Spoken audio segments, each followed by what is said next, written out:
شہنشاہ شاہ حسین شہنشاہ حسین شاہ حسین شاہ حسین شہنشاہ حسین شاہ حسین شاہ حسین شہنشاہ حسین.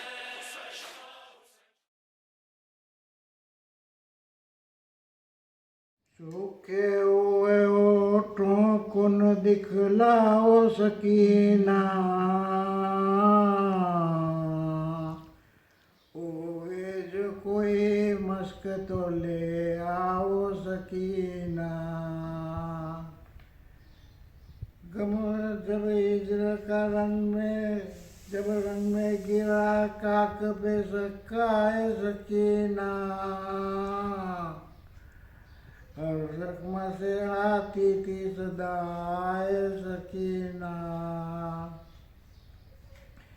غم ہجر کا کس طرح نہ تڑپائے سکینہ، شبیر سے سانس میں آئے سکینہ. گویا بھتیجی سے بیاں کرتے تھے ابا، کیا لے کے چچا خیمے میں اب آئے سکینہ. مشکیزہ چدا تیر سے محنت ہوئی برباد، قسمت میں یہ پانی نہ تھا اے سکینہ. عباس ہوئے ختم بتا دینا دل سے، دریا سے جو ہچکی دیا صدا بنت سکینہ. سوکھے ہوئے ہونٹوں کو دکھلاؤ سکینہ، ہوئے جو کوئی مشق تو لے آؤ سکینہ.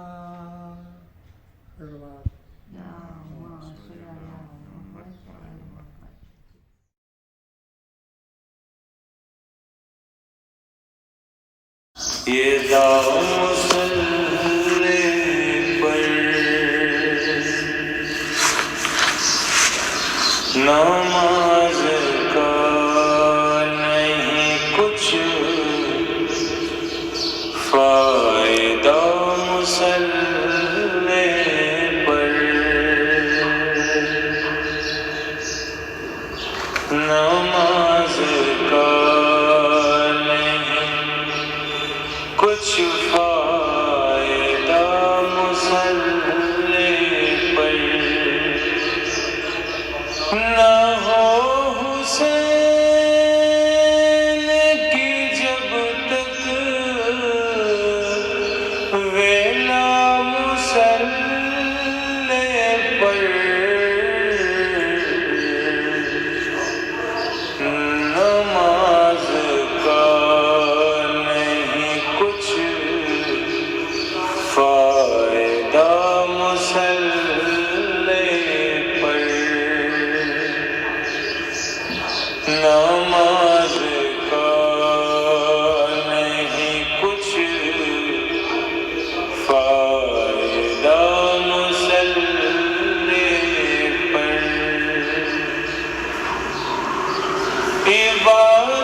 عبادتوں کی تو زینت ہے، ماتم و سجدہ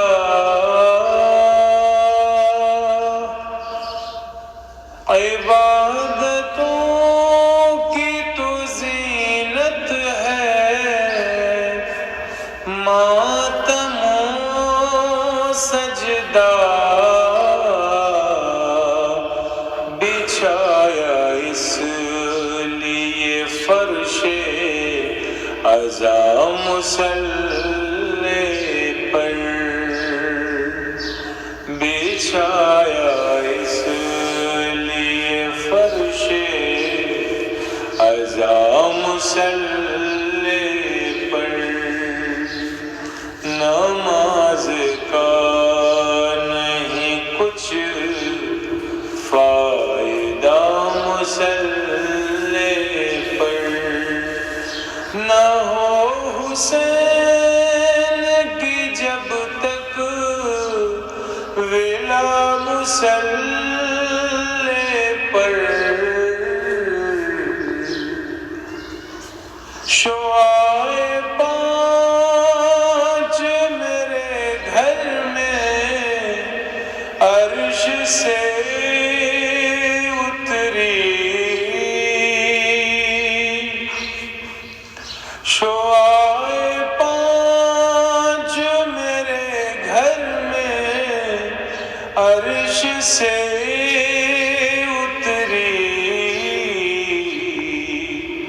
پڑھی جو میں نے حدیث کسا مسلے پر پڑھی جو میں نے حدیث کسا مسلے پر نماز کا نہیں کچھ فائدہ مسلے پر. اعوذ باللہ من الشیطان اللعین الرجیم. بسم اللہ الرحمن الرحیم. الحمد للہ الذی لم يتخذ صاحبۃ ولا ولدا ولم یکن له شریک فی الملک ولم یکن له ولی من الذل وکبرہ تکبیرا. والصلاة والسلام والتحیۃ والاکرام علی النبی الامی القرشی الہاشمی مولانا و مولا الثقلین جد الحسن والحسین ابی القاسم محمد. اللہم صلی علی محمد وآل محمد وعلى آلہ الاطیبین الاطہرین المعصومین المظلومین المنتخبین المنتجبین ولعنۃ اللہ علی اعدائہم وقتلتہم وغاصبی حقوقہم ومنکری فضائلہم اجمعین من الآن الی یوم الدین. اما بعد فقد قال الامام الحسین علیہ الصلاۃ والسلام انی لم اخرج اشرا ولا بطرا ولا مفسدا ولا ظالما وانما خرجت لطلب الاصلاح في امة جدی اريد ان آمر بالمعروف وانهى عن المنکر واسیر بسیرة جدی وابی علی بن ابی طالب. ماہ محرم جو انسانیت کے لیے روح کا کام کرتا ہے، اور اگر انسانی زندگی سے اور حق پسندوں کی زندگی سے، حق پرستوں کی زندگی سے یہ ماہ محرم کو نکال دیا جائے تو روح اسلام سے نکل جائے گی. امام خمینی علیہ الرحمہ نے فرمایا تھا کہ محرم اور سفر ہے جس نے اسلام کو زندہ کیا ہوا ہے، جس نے اسلام کو زندہ رکھا ہوا ہے. ایسا کیا ہے اس مہینے میں جو اسلام کی زندگی کا سبب ہے، اسلام کی زندگی کا باعث ہے کہ اگر اس کو نکال دیا جائے تو مکتب انسانیت سے اور مسلک بشریت سے روح نکل جائے گی. اسلام دو طریقے کے لوگوں نے ہمیشہ اسلام کو اپنایا. ایک وہ لوگ تھے جنہوں نے اسلام کو اس لیے اپنایا تاکہ اسلام کو اپنے اعتبار سے چلا سکیں، اور دوسرے وہ لوگ تھے جنہوں نے اسلام اس لیے اپنایا تاکہ اپنے آپ کو خدا کے اعتبار سے چلا سکیں. یہی دو مکتبہ فکر تھے جنہوں نے انسانوں کو، تمام بشریت کو یہیں پر لا کر رکھ دیا، اور ایک فکر دی انسان کو، اور وہ یہ ہے کہ کون ہے عالم انسان کا نمائندہ، عالم انسانیت کا نمائندہ، اور کون ہے عالم انسانیت کو تباہی کی طرف لے کر جانے والا. یا سادے لفظوں میں یوں کہوں، کون ہے جو اپنے نفس کا پابند ہے اور کون ہے جس کا نفس خدا کی اطاعت کا پابند ہے۔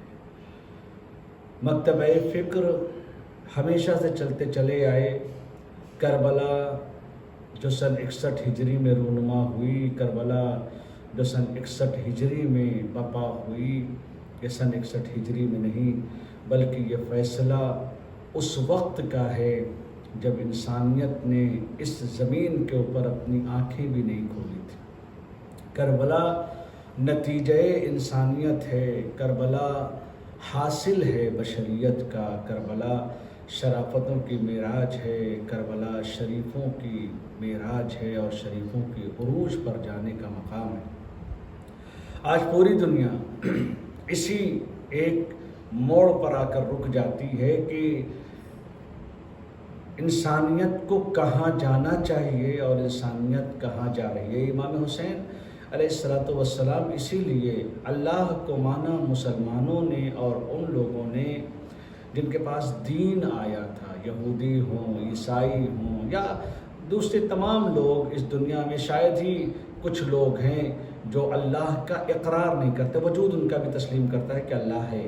ایسا کوئی دنیا میں نہیں ہے جو اللہ کو نہ مانے۔ ماننے کا طریقہ اپنا اپنا ہو سکتا ہے، مگر ایسا کوئی نہیں ہے جو اللہ کو نہ مانے، چاہے وہ کسی بھی اعتبار سے مانے۔ اللہ کو سب مانتے ہیں۔ کوئی اللہ کو ویسے ہی مانتا ہے جیسے اللہ چاہتا ہے، اور کچھ اللہ کو ویسا مانتے ہیں جیسا وہ چاہتے ہیں، لیکن اللہ کو ہر کوئی مانتا ہے، ہر کوئی ماننا چاہتا ہے، کیونکہ یہ فطرت کا تقاضا ہے، یہ ہماری جو اندر وجود ہے، ہماری روح ہے، اس کی طلب ہے خدا کو ماننا، لہذا اس سے انکار کیا نہیں جا سکتا۔ اور جب کسی کے اوپر مصیبت کی گھڑی آ جائے تب تو جو نہ بھی مانتا ہو، کبھی اس نے نہ جاننا ہو، اس کو بھی اگر کوئی انسان کچھ بھی کہیں گے تو وہ اس کو ماننے کے لیے تیار ہو جاتا ہے، اس لیے کیونکہ اللہ نام ہے اس قدرت کا جو انسانوں کی امید بن جاتی ہے، اللہ نام ہے اس ذات کا جو بے سہاروں کا سہارا بن جاتا ہے، اللہ اس نام ہے اس ذات کا جس کا کوئی مانوس نہ ہو، اس سے انسیت رکھتا ہے پروردگار، اور انسان اس سے مانوس ہو جاتا ہے۔ اللہ کو سب مانتے ہیں۔ انبیاء علیہ السلام کی زندگی بھی اگر دیکھیں تو کیٹیگری کے اعتبار سے اگر ہم آ کر دیکھیں تو انبیاء علیہ السلام کو مانتے ہیں اپنے دور کے لوگ، اپنے ماننے والے لوگ جو اس دور میں تھے یا اس دور کے بعد ان لوگوں نے نہیں مانا، لیکن انبیاء علیہ السلام یا دیو دوت، ہم ہندی میں اگر کہہ لیں تو یا دیو دوت یا دیو، یہ ایک تصور ہے جو پیغمبروں کا تصور ہے یا الہی نمائندوں کا تصور ہے، وہ ہر ایک کے اندر ہے، وہ چاہے ہندو ہوں، وہ چاہے مسلمان ہوں، چاہے مسلمانوں میں پھر اور آگے بڑھ کر تشیعوں کی منزل ہو، یا مسلمانوں سے بڑھ کر مسیحی ہوں، یہودی ہوں، یا دوسرے جو تمام مذاہب ہیں، کوئی ایک ایسا مذہب نہیں ہے کہ جہاں پر اللہ کا تصور ہو، جہاں پر خدا کا تصور ہو، گاڈ کا تصور ہو، اور اس کے ایمبیسڈر اور اس کے سفیروں کا تصور نہ ہو۔ تصورات اپنے اپنے اعتبارات سے ہو سکتے ہیں، لیکن اس کا انکار نہیں کیا جا سکتا کہ کوئی اللہ کے نمائندوں کا تصور اپنے یہاں نہ رکھے۔ ہر ایک کے یہاں اللہ کے نمائندوں کا تصور ہے، ہر ایک اللہ کے پیغمبروں کو مانتا ہے، وہ چاہے ہندو ہو، مسلمان ہو، کوئی بھی ہو۔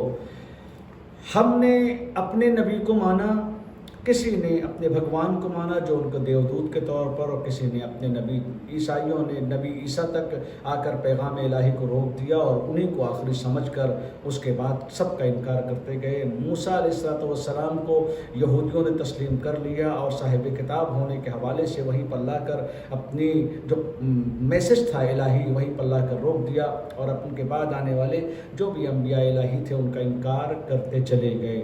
ہم نے اپنے نبی کو مانا اور اپنے پہلے والے جتنے تھے سب کو مانا، کیونکہ جہاں پر میں نے آپ کے سامنے عرض کیا کہ جہاں پر اللہ کا تصور ہوگا وہاں پر کسی ایک ایسے کا تصور ہونا لازمی ہے کہ جو الہی پیغام کو انسانیت تک پہنچائے۔ اس کے بغیر نامکمل ہے ہمارا دین، وہ چاہے کسی بھی ریلیجن کو ہم مانتے ہوں اور کسی بھی مکتبہ فکر کو ہم تسلیم کرتے ہوں۔ پھر آتی ہے بات انبیاء کے بعد کا۔ انبیاء کے بعد کا مسئلہ ہے اور وہ اپنے اپنے اعتبارات سے لوگوں نے مانا ہے۔ ہمارا جو طریقہ ہے اور جو دین کا طریقہ ہے وہ یہ ہے کہ جب اللہ اتنی مقدس کتاب اور اتنا مقدس سلسلہ آدم سے لے کر خاتم تک چلائے تو یہ ناممکن ہے کہ اللہ کسی ایسے کو دے کر چلا جائے جو نہ شریعت کو جانتا ہو، نہ جو دین کو جانتا ہو، جو نہ اسلام کو جانتا ہو، نہ انسانوں کی ضرورتوں کو جانتا ہو۔ ضروری ہے ایسے کا اس دنیا میں آنا اور پیغمبر کے بعد ذمہ داری کو سنبھالنا، جو مزاج الہی کو پہچانتا ہو، جو شریعت کو جانتا ہو، کیونکہ یہ اللہ نے اپنے نبی کو کتاب آخری منزل پر نازل کر دی ہے۔ غدیر میں یہ کتاب مکمل ہو چکی ہے، غدیر میں یہ سسٹم مکمل ہو چکا ہے اور اس کے بعد پیغمبر کو یہ دے دیا گیا ہے کہ اب آپ کو آنا ہے ہمارے پاس۔ اب آپ یہ بتائیے، جو کتاب جو ابھی نئے نئے مسلمان آئے ہیں، جو صحابہ ہیں، اصحاب ہیں پیغمبر کے، وہ ابھی پیغمبر کو اتنی فرصت نہیں ملی ہے کہ پیغمبر دین کو اور کتاب کو سب کو سمجھائیں۔ پیغمبر نے پیغام پہنچا دیا ہے، ابھی سمجھانے کا ٹائم آپ کو اتنا نہیں ملا کہ امت ہر چیز سمجھ سکے۔ جو ضروریات تھیں اس کو پیغمبر نے اپنے سامنے بیان کر دیا۔ اب آپ یہ بتائیے، جب پیغمبر نے سب کچھ اس زمانے کو دے دیا اور کتاب ایسی دی جو کتاب بول نہیں سکتی، اصحاب ہیں جو خود نہیں جانتے، تو وہ بتائیں گے کیا؟ تو کوئی تو ایسا ہو جو کتاب کو پہچانتا ہو، آیات کو جانتا ہو، شریعت کو جانتا ہو۔ لہٰذا ہمارا مکتبہ فکر اس نتیجے پر پہنچا جو الہی اقدار کا ہے کہ اللہ کے لیے یہ ناممکن ہے کہ اللہ ایک کتاب دے جو واضح نہ ہو، بالکل کلیئر نہ ہو، اور اس کو بغیر کسی کلیئر کرنے والے کے، بغیر کسی استاد کے، بغیر کسی ٹیچر کے چھوڑ کر چلا جائے۔ نتیجہ کیا ہوگا؟ جب کتاب بھی گونگی ہے اور آیات کو سمجھا نہیں جا سکتا ہے تو نتیجہ کیا ہوگا؟ امت جو 23 سال کی نہیں بلکہ 23 سال کی زحمت نہیں کہا جا سکتا ہے، سلسلہ نبوت اب رک رہا ہے۔ 23 سال کی پیغمبر کی زحمت ہے، یہ آدم سے لے کر خاتم تک کی پوری زحمت ہے۔ اگر اللہ کسی ایک ایسے کو اس امت کا لیڈر نہ بنائے جو امت کے تمام مسائل کو جانتا ہو، جو الہی مزاج کو پہچانتا ہو، جو شریعت کو جانتا ہو، وہ کون ہے؟ اور وہ علی ابن ابی طالب اور ان کے اولاد پاک ہے۔ اب آپ یہ بتائیے، بعض لوگ یہ کہہ دیتے ہیں امام حسین۔ اچھا، آج کے دور میں یہ جاننا بہت آسان ہے، حقیقت میں یہ جاننا بہت آسان ہے کہ کیسے ہم جانیں کہ کربلا اگر آج ہو جائے تو کون حسینی ہے کون یزیدی ہے۔ بالکل اس میں گھبرانے کی بات نہیں ہے۔ کبھی کبھی وہ لوگ بھی جو اپنے آپ کو کہتے ہیں ہم بھی امام حسین سے پیار کرتے ہیں، کبھی کبھی وہ لوگ بھی کہتے ہیں جو ہم بھی امام حسین کو اپنا دوست مانتے ہیں، مگر جب ان کی زندگی میں جا کر دیکھ لیے تو ان کی زندگی زیادہ تر مدح سرائی یزید میں گزر جاتی ہے، زیادہ تر ان لوگوں کی فضیلت میں گزر جاتی ہے جو مکتبہ حسینی کے دشمن ہے۔ عزیزان گرامی، دعوی زبانی میں یاد نہیں رکھتا ہے، بلکہ یہ دیکھا جائے مقصد حسینی کا کون پائے بند ہے اور مقصد حسینی کا مخالف کون ہے۔ یہ ایام محرم ہے اور حقیقت میں آج جو ہمارے لیے سب سے بڑی درس، کربلا ہمارے لیے صرف ایک عزاداری کا مقام نہیں ہے، کربلا صرف ہمارے لیے ایک عزاخانہ بچھانے کا ذریعہ نہیں ہے، سجانے کا ذریعہ نہیں ہے، بلکہ کربلا ہمارے لیے ایک وہ اہم چیز ہے کہ ہمارے ہر درد کی دوا کربلا ہے۔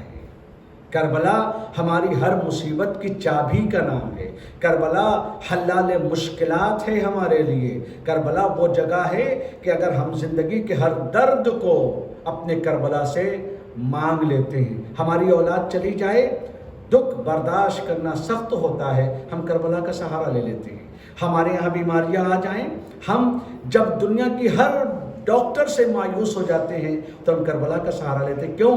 کہا اس لیے کہ یہ وہ معمار انسانیت ہے امام حسین کی ذات پاک، جس نے انسانیت کو وہ عروج بخشا ہے کہ رہتی دنیا تک امام حسین علیہ السلام انسانیت کے لیے طبابت کرتے رہیں گے، انسانیت کا علاج کرتے رہیں گے، چاہے وہ روح کی بیماریاں ہو چاہے جسم کی۔ آج بہت سے لوگ ہیں اور اس دنیا میں جو مشکلات کا شکار ہیں اور بیمار ہیں تو سب سے پہلے تو ہماری دعا کی گفتگو آپ کے سامنے چلی رہی ہے، اس سے بہتر کیا ہوگا کہ جہاں جہاں یہ آواز پہنچے وہاں جو ہمارے بیمار ہیں ہمارے مومنین میں سے ان کے لیے دعا مانگے کہ پروردگار بحق بیمار کربلا جو بھی بیمار ہے اور خاص طور سے جس کے لیے کہا گیا ہے کہ ان کا آپریشن ہونے جا رہا ہے، آپ سب سے دعا ہے کہ میں دعا کرتا ہوں اور آپ لوگ ان کے لیے آمین کہیں کہ پروردگار اس بیمار کو بحق بیمار کربلا شفائے کامل و عاجل عنایت فرما۔ آمین۔ یہ ہمارے لیے بہت ضروری، کیونکہ ایک بیمار اس کے صدقے میں دنیا کا ہر بیمار شفا حاصل کرتا ہے۔ وہی سید سجاد جس نے بیماری جو مصلحت پروردگار تھی اس بیماری کا واسطہ دے کر خدا سے اگر مطالبہ کیا جائے تو یہ ناممکن ہے کہ پروردگار اپنے اس معصوم بندے کے صدقے میں اگر دعا مانگی جائے تو اس کو رد کر دے، یہ ناممکن ہے۔ امام حسین علیہ السلام نے جو مزاج پیش کیا، دنیا کی ہر جنگ، دنیا کا ہر خروج، دنیا کا ہر قیام یا تو منفعتوں کے لیے کیا گیا ہے، فائدوں کے لیے، یا اقتدار کو حاصل کرنے کے لیے۔ امام حسین علیہ السلام کا آج دنیا بڑی تعجب سے، میں ایک جملے کو بیچ میں لا کر آپ کی اپنی بات کو مکمل کروں گا کہ آج دنیا یہ تعجب کرتی ہے کہ یہ کون ہے جو 1400 سال پہلے کچھ لوگوں کے ساتھ، بڑا لشکر نے دنیا میں ایک سے ایک بڑی جنگیں ہوئی ہیں، ایک سے ایک بڑے بڑے مارکے ہوئے ہیں، چاہے وہ الیگزینڈر کا ہو یا ہندوستان کی بڑی بڑی جنگیں ہوں، مغلوں کی جنگیں ہوں یا دوسرے اور تمام فارس کی لڑائیاں ہوں، ایک سے ایک جو لاکھوں کے اوپر لشکر مشتمل ہے، جہاں لاکھوں کے اوپر ان کا لشکر تیار ہو کر نکلتا ہے، جنگ کرتا ہے، مگر اگر ان کو دیکھا جائے تو تاریخ کے کسی موڑ پر جا کر تحریر ہو گئے، لوگوں کو پڑھنے کی بھی فرصت نہیں ہے کون تھے اور کیا کیا۔ یہ کون ہے جو 72 کا قافلہ لے کر نکلا ہے مگر ہر سال ایسے منایا جاتا ہے جیسے یہ واقعہ ابھی ابھی پیش آیا۔ ایسا کیا ہوا ہے؟ کہا اس کی وجہ یہ ہے دنیا کی ہر جنگ اسی دنیا کے مفادات کے لیے تھی۔ یہ تنہا ایسی جنگ تھی جس میں حسین کو اپنا سب کچھ لٹانا تھا، اللہ کا سب کچھ بچانا تھا۔ امام حسین علیہ السلام، ابھی لوگ اعتراض بعض لوگ کرتے ہیں کہ بھئی مصلحتاً، کچھ نادان لوگوں کے اوپر تعجب ہوتا ہے کہ جب وہ کہتے ہیں کہ مصلحتاً امام حسین کو بیعت کر لینی چاہیے تھی۔ بالکل آپ اپنے موقع پر صحیح ہیں، یقیناً آپ کی بات سمجھ میں آنے والی ہے کہ امام حسین کو مصلحتاً بیعت کر لینی چاہیے تھی، مگر ذرا سے ایک لمحے کے لیے سوچو، اگر امام حسین کی جنگ یزید سے، حسین اور یزید کے اعتبار کی جنگ ہوتی تو بیعت ہو سکتی تھی۔ پھر امام حسین نے بیعت کیوں نہیں کیا؟ کہا اس لیے کہ جب ہم آج اس کا جواب ہم نہیں دیں گے، اس کا جواب معصوم دے گا، اس کا جواب زبان معصوم دے گی۔ جب ہم زیارت وارثہ پڑھتے ہیں تو اس میں اگر دیکھیں السلام علیکہ یا وارث آدم صفوت اللہ، السلام علیکہ یا وارث نوح نبی اللہ، السلام علیکہ یا وارث ابراہیم خلیل اللہ، السلام علیکہ یا وارث موسیٰ کلیم اللہ۔ یہ تمام جو سلسلہ نبوت کا ہم لا کر کھڑا کر دیتے ہیں تو اسی میں جواب پوشیدہ ہے۔ مثلا اگر کوئی انسان زندگی بھر محنت کرے، 2-4 فیکٹریاں بنوا لے، 2-4 گاڑیاں خرید لے، 2-4 گھر بنوا لے، 2-4 پراپرٹیز اور خرید لے، آپ یہ بتائیے جیسے ہی اس دنیا سے اس کی آنکھ بند ہوگی ذمہ دار کون ہوگا؟ اس کا بیٹا۔ ابھی ظاہر سی بات ہے، باپ جب تک اس دنیا میں تھا اس نے زحمتیں کی ہیں، اس دنیا میں تمام مشقتیں کی ہیں، ایک اپنا امپائر تیار کیا اس نے، ایک اپنی پراپرٹی تیار کی، ایک اپنا اقتدار بنایا اس نے۔ جیسے ہی اس کی آنکھ بند ہوئی اور آنکھ بند ہوتے ہی بیٹے کو تمام وراثت مل جائے، اب باپ تو اس دنیا میں ہے نہیں، باپ کسی جگہ سگنیچر نہیں کر سکتا، باپ کسی جگہ مخالفت نہیں کر سکتا۔ یہ بیٹا چاہے تو اپنی کمپنیز کو اور آگے بڑھائے، یہ بیٹا چاہے تو باپ کے دشمنوں کے ہاتھوں میں لے جا کر ایک سگنیچر کے ذریعے سے، ایک سگنیچر، تمام پراپرٹی جو باپ کے دشمن تھے ان کو حوالے کر دی جائے گی۔ سامنے والا یہی کہے گا وہ پراپرٹی تمہارے باپ نے بنائی، گھر میں گھر بنائے تمہارے باپ نے، کمپنیاں بنوائی تمہارے بابا نے، یہ زمینیں خریدی تمہارے بابا نے، یہ اتنا بڑا امپائر تیار کیا تھا، تم نے کیا کیا؟ ایک سگنیچر کر کے اپنے باپ کی ہر زحمت کو تم نے ضائع کر دیا۔ کچھ نہیں کیا اس نے، صرف ایک سگنیچر کیا۔ اگر امام حسین کی جنگ یزید سے ہوتی، توجہ چاہوں گا، اگر امام حسین کی جنگ یزید سے ہوتی تو ایک لمحے کے لیے ممکن تھا، آپ کو اگر ہم مان لیں، آپ یہ کہتے ہیں مصلحتاً امام حسین کو بیعت کر لینی چاہیے تھی، اگر ایک لمحے کے لیے آپ کے اس خطا کارانہ مزاج کو، اس غلط نظریے کو جو گناہ ہے، اس غلط نظریے کو تسلیم کر لیا جائے تو اس کا جواب یوں دیا جائے گا کہ اگر حسین مظلوم کی جنگ یزید سے ہوتی تو میں کہہ بھی سکتا تھا کہ مصلحتاً امام حسین کو بیعت کر لینی چاہیے تھی۔ یہ بحث اور یہ جنگ حسین اور یزید کی نہیں تھی، جو سلسلہ آدم سے شروع ہوا تھا۔ آدم نے زحمتیں اٹھائی شیطان کے مقابلے میں، ابراہیم نے زحمتیں اٹھائی نمرود کے مقابلے میں، نارے نمرود کی طرف بھی گئے، اپنے بیٹے کے گلے پر چھری بھی چلائی، اپنے بیٹے کو لا کر مکہ کی ایک بنجر زمین پر لا کر اپنی اولاد کو چھوڑ دیا۔ موسیٰ نے اپنا شہر چھوڑا، عیسیٰ نے بظاہر جو دنیا تھے اپنا گھر چھوڑا، اپنے وطن کو چھوڑا، اپنی منزلت کو چھوڑا، اور بظاہر ان کی نگاہوں میں مظلوم شہید کر دیے گئے جو ظالم تھے۔ اگرچہ یہ ہمارا نظریہ نہیں ہے، یہ تمام انبیاء جس زحمت کو اٹھانے کے لیے، جس نتیجے کو پہنچانے کے لیے پوری کائنات کے سامنے زحمت کر رہے ہیں، حسین مظلوم کی ایک سگنیچر، امام مظلوم کی ایک بیعت آدم کی وہ تمام زحمت کو ضائع کر دیتی، ابراہیم کی تمام زحمت کو ضائع کر دیتی، موسیٰ کی تمام زحمت کو ضائع کر دیتی، عیسیٰ کی تمام زحمتوں کو ضائع کر دیتی، تو نتیجہ کیا ہوتا؟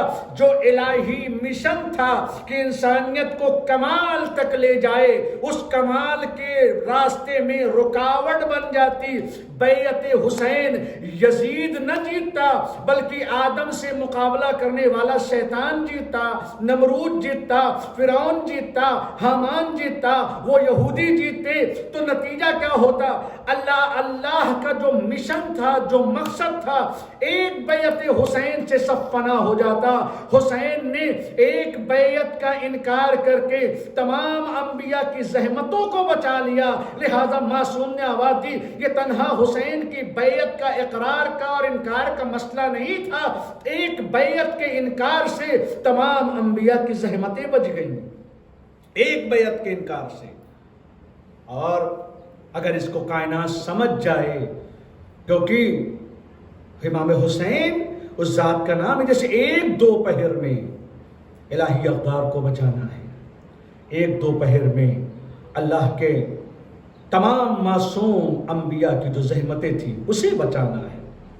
لہٰذا آج ہماری ذمہ داری ہے کہ امام حسین کے مقصد کو پہچانیں، امام حسین کی ان تمام زحمتوں کو جانیں اور دیکھیں کہ آج ہمارا امام ہم سے کیا کہتا ہے۔ انی لم اخرج اشرا ولا بطرا، میرے مقصد کو دیکھو، میں فساد، ظلم، آرام طلبی، اقتدار طلبی، شر کو پھیلانے کے لیے، سرکشی کرنے کے لیے اس لیے نہیں نکل رہا ہوں۔ نکل کس لیے رہا ہوں؟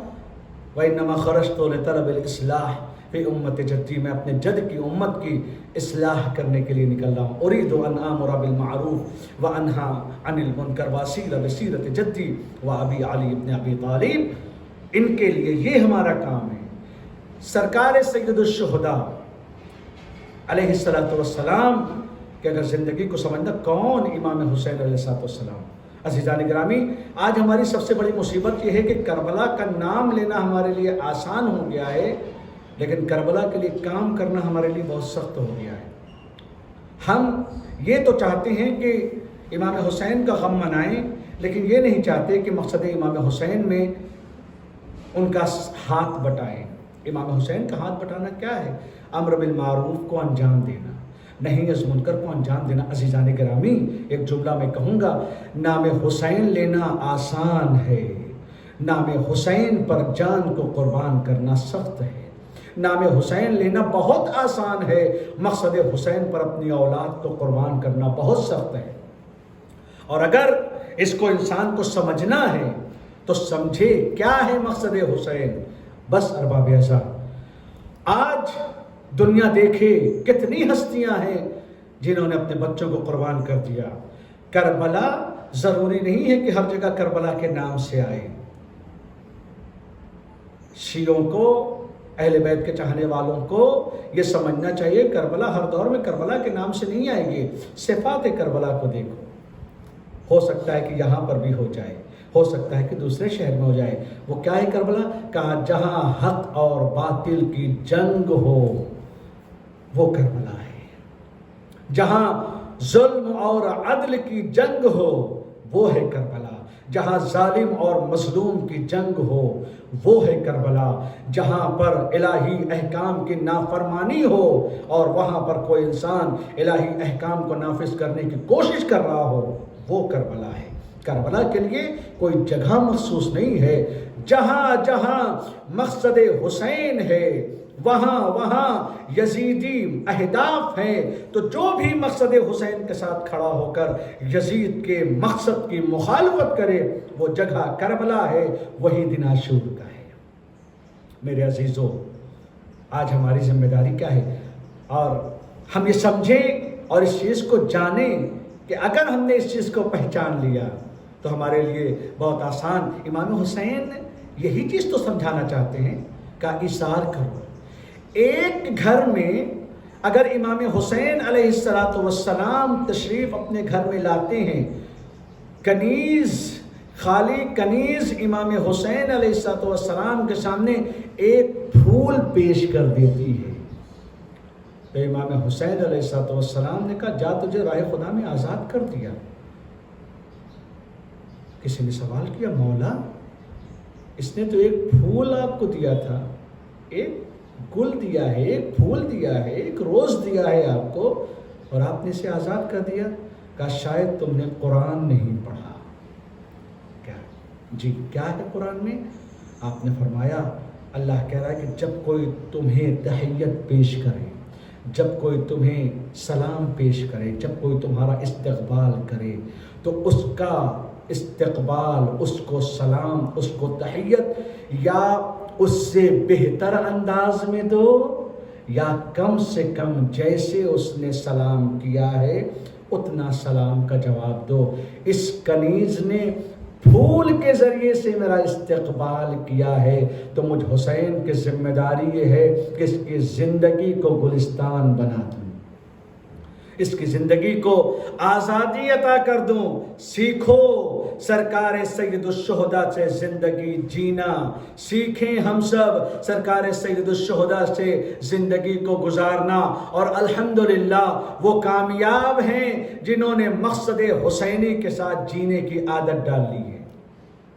آج شیعہ دنیا میں سربلند ہیں، آج وہ لوگ سربلند ہیں جنہوں نے مقصد حسین کو پہچانا۔ آج عالم تشیع کو آ کر انسان دیکھے کہ عالم تشیع کہاں پہنچ چکا ہے۔ کربلا کی جنگ ہو چکی ہے، ابھی شام کی جنگ، ایسی ایسی ماؤں کے انٹرویو ہم نے دیکھے کہ جنہوں نے اپنے 2-2 3-3 بچوں کو، کوئی بچہ نہیں بچا، شام بھیج دیا۔ ان یزیدیوں کے مقابلے میں جو داعش کی شکل میں تھے، جو جبہت النصرہ کی شکل میں تھے، جو طالبان کی شکل میں تھے، جو دوسرے ٹیررسٹ گروپ جو تھے ان کی شکلوں میں تھے، حسینی ماؤں نے اپنے بچوں کو بھیج کر بتایا کہ جب بھی کربلا ہوگی بی بی رباب، بی بی زینب آپ کی کنیزیں حاضر ہیں اپنے بچوں کو قربان کرنے کے لیے۔ یہ وہی مشن ہے، یہ وہی مقصد ہے جسے کربلا کی خواتین نے پیش کیا تھا۔ عزیزو، میں نے آپ کے سامنے ایک جملہ عرض کیا کہ بڑا آسان ہے نام حسین کو دہرانا، لیکن بڑا سخت ہے مقصد حسین پر اپنی اولاد کو قربان کر دینا۔ کربلا میں مائیں اپنے بچوں کو امام حسین پر قربان نہیں کر رہی ہیں، مقصد حسین پر قربان کر رہی ہیں کہ اگر میرے بھائی کا مشن میرے بچے سے پورا ہو رہا ہے، محفوظ ہو رہا ہے۔ ایک کتاب کربلا تحریر کی جا رہی ہے، مائیں کوشش کر رہی ہے جس کے پاس جتنی دولت اولاد ہے وہ سوچتی اتنے کربلا کے پیج کو اپنا نصیب بنا لے۔ انہی ماؤں میں سے ایک ماں زینب کبریٰ ہے، انہی ماؤں میں سے ایک ماں زینب بھی ہے جو اپنے 2 بچوں کو لے کر کربلا کے تپتے ہوئے صحرا میں آئی، اپنی ساری زندگی لٹانے کے لیے، اپنے بھائی کے ہر قدم پر ساتھی، اپنے بھائی کی ہر قدم پر مددگار، اپنے بھائی کی ہر قدم پر جانثار زینب شریکۃ الحسین، جو ہر تنہا سفر میں اپنے بھائی کی شریک نہیں ہے بلکہ ہر مقصد میں اپنے بھائی کی شریک ہے، اور کائنات کو یہ دکھا دیا کہ اگر جس قوم کی مائیں جانثار ہوتی ہیں وہ قوم کبھی مر نہیں سکتی۔ ہمارے قوم کی مائیں جانثار ہیں۔ آج ذکر حسین ہمیں باپ سے نہیں ملا ہے، ذکر حسین ہماری ماؤں کا تحفہ ہے، ذکر حسین ہمیں ہماری ماؤں سے عطا کیا گیا ہے۔ زحمتیں کی ہیں، کچھ بھی ہو جائے محرم کی عزاداری نہیں رکنی چاہیے، کچھ بھی ہو جائے ذکر سید الشہداء نہیں رکنا چاہیے، کچھ بھی ہو جائے امام حسین کا ذکر نہیں رکنا۔ کوئی سیکھے عزاداران سید الشہداء سے، گھر کا کام بھی کرنا ہے، عزاداری بھی کرنا ہے، اسی جوش و ولولے کے ساتھ، اسی جوش کے ساتھ امام حسین کی عزاداری کرنا ہے۔ یہ کیا بتایا جا رہا ہے؟ کہا جس کربلا کی بنیاد کو حسین نے رکھا، زینب نے اس دیوار کو تیار کیا، ہم اسی زینب کی کنیزیں ہیں جو جب تک زندہ ہیں اس دیوار میں درار نہیں آنے دیں گے۔ تیار کیا ماں نے، کیسی زینب؟ 2 بچے، اون و محمد۔ وصیت شب عاشور، ہر ماں اپنے بچے کو گود میں لٹائے ہوئے ہے۔ ارباب عذاب، جب کوئی مصیبت کی گھڑی آتی ہے، آج کے دور میں ہم دیکھ سکتے ہیں، آج کا دور ہے نا، ہم دیکھ سکتے ہیں ماؤں کا دل تو ہم سب جانتے ہیں، اور جن کے پاس مائیں ہیں وہ اچھی طریقے سے اس چیز کو سمجھ سکتے ہیں۔ مائیں اللہ کا وہ عجیب اور ایک بیش قیمت تحفہ ہے، انمول تحفہ ہے الہی نعمتوں میں سے، جس کی کوئی قیمت نہیں لگائی جا سکتی۔ آج کا دور ہے، ہم دیکھ سکتے ہیں بچے مجلس کی طرف جاتے ہیں، بچے اسکول جائیں یا ٹیوشن جائیں، کہیں بھی جائیں، ماں یہ کہتی ہے بیٹا ماسک نہ اتارنا اس لیے کہ مصیبت اور وبا آئی ہوئی ہے، بیٹا ہاتھ اپنا دھوتے رہنا، سینیٹائز کرتے رہنا۔ یہ ساری چیزیں کیوں ہیں؟ کہا اس لیے کہ کوئی بھی ماں اپنے بچے کو بیمار ہوتا دیکھ نہیں سکتی، کوئی بھی ماں اپنے بچے کو تڑپتا ہوا نہیں دیکھ سکتی ہے۔ کون سی مائیں تھی کربلا میں جو شب عاشور یہ کہتی ہوئی نظر آ رہی ہے؟ کوئی زینب دیکھا، زینب کو دیکھا گیا تو اپنے اون و محمد کو اپنی آغوش میں لٹائے ہوئے ہے، ایک ہی جملہ کہہ رہی ہے، اون و محمد کل قربانی کا دن ہے میرے لال، کل ایسا نہ ہو کہ تم زندہ رہو اور علی اکبر شہید ہو جائے۔ اے اون و محمد کر علی اکبر سے پہلے قربان ہونا ہے۔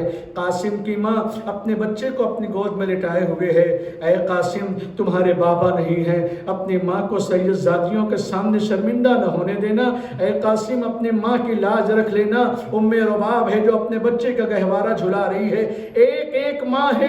یہ تو خاندان بنی ہاشم کی عورتیں ہیں جو اپنے بچوں کو وصیتیں کر رہی ہیں، اپنے بچوں کو نصیحتیں کر رہی ہیں۔ تنہا یہ خاندان بنی ہاشم کی عورتیں نہیں ہیں، وہب کلبی کی ماں ہے، وہ اپنے بچے کو سمجھا رہی ہے۔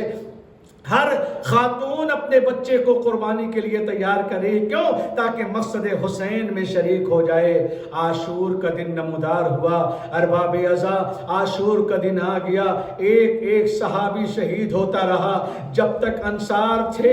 امام کے اعزا کے اوپر باری نہ آئی، لیکن جب انصار اس دنیا سے چلے گئے اب اعزا کی باری آئی ہے۔ کبھی عبداللہ ابن مسلم گئے، کبھی بنی ہاشم کے دوسرے جوان گئے، ایک ایک جوان جاتا رہا۔ ایک مرتبہ زینب عالی مقام نے بلایا اور بلانے کے بعد اپنے بچوں سے کہا، اونو محمد یہ میں کیا دیکھ رہی ہوں؟ اصحاب شہید ہو گئے، عائشہ کی باری آ گئی ہے میرے لال تم ابھی تک زندہ ہو. ایک جملہ کہا ان محمد نے اے اماں ہم تو کئی مرتبہ ماموں کے پاس گئے مگر ماموں اجازت نہیں دیتے. زینب اپنے بچوں کو لے کر آئی اے بھیا میرے بچوں کو اجازت دے دیجئے. اور محمد کو اجازت ملی. بچوں کو گھوڑے پر بٹھایا گیا. رکابیں چھوٹی کی گئی. شمشیریں عطا کی گئی. بچے گئے. اے عزیزان محترم اے سرکار سید الشہداء کا غم منانے والوں 9-10 سال کے بچے ہیں کتنی دیر تک جنگ کرتے. ایک مرتبہ ظالموں کا ہجوم الٹا ظالموں کا ہجوم پلٹا. بچے چاند کی طریقے سے بادل میں گر گئے. دشمنوں کے نرغے میں گرے. گھوڑے سے گرے. بچوں نے ماموں کو سلام کیا. زینب کا لٹا ہوا بھائی کربلا کے تپتے ہوئے صحرا کی طرف گیا. ادھر امام حسین اور محمد کو لے کر آئے لیکن تمام بیویوں نے ماتم کیا. زینب نظر نہ آئی. فضا نے جا کر دیکھا زینب سجدے میں پڑی ہوئی ہے. اے اللہ تیرا شکریہ زینب کی قربانی قبول کر لی. الا لعنت اللہ علی الظالمین. انا للہ و انا الیہ راجعون. رضا بقضائہ و تسلیما لامرہ.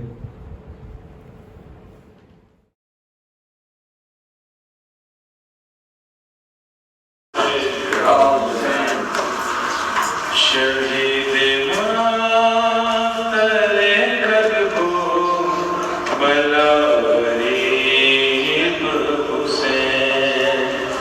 شہید ماتل کربو بلا غریب حسین. شہید ماتل کربو بلا غریب حسین. سینہ تیغ سے زخمی ہوا غریب حسین. سینہ تیغ سے زخمی ہوا غریب حسین. شہید ماتل کربو بلا غریب حسین.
تسليما